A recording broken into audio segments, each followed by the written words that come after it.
શું નામ છે તમારું? મારું નામ કિરણ સોલંકી છે.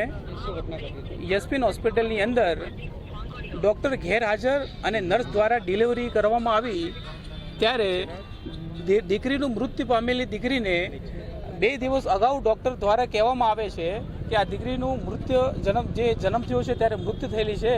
ત્યારે આ નવસારીની જનતા આજે ઉગ્ર આંદોલન કરી રહી છે. જ્યારે નવસારીની જનતા આવેદનપત્ર એસપી સાહેબ અને કલેક્ટર સાહેબને આપવા જઈ રહી છે ત્યારે નવસારીની જનતા એક જ માંગ કરી રહી છે કે આજે યશપિન હોસ્પિટલની અંદર જે આ ધંધાઓ ચાલે છે અને અવારનવાર એવા કેટલાય કિસ્સાઓ બન્યા છે એમની સામે કડક કાર્યવાહી થાય અને એમને સજા થાય એવી નવસારી જનતાની માંગ છે.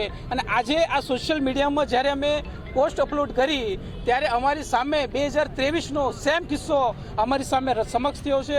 અને આજે જ સવારે મને એક બેને મિથિલા નગરીની અંદર આવું કીધું કે મારી ડિલિવરી નોર્મલ ડિલિવરી થઈ હતી પણ મારી ડિલિવરી નર્સે કરાવી હતી. તો નર્સને કોઈ એવો અધિકાર છે કે એમની ડિલિવરી કરાવી શકે?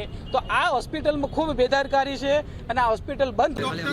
બેદરકારીથી એ ડોક્ટરનું લાયસન્સ રદ કરે, એ ડોક્ટરને નવસારીમાંથી દાખલ કરે એવી અમારી વિનંતી છે.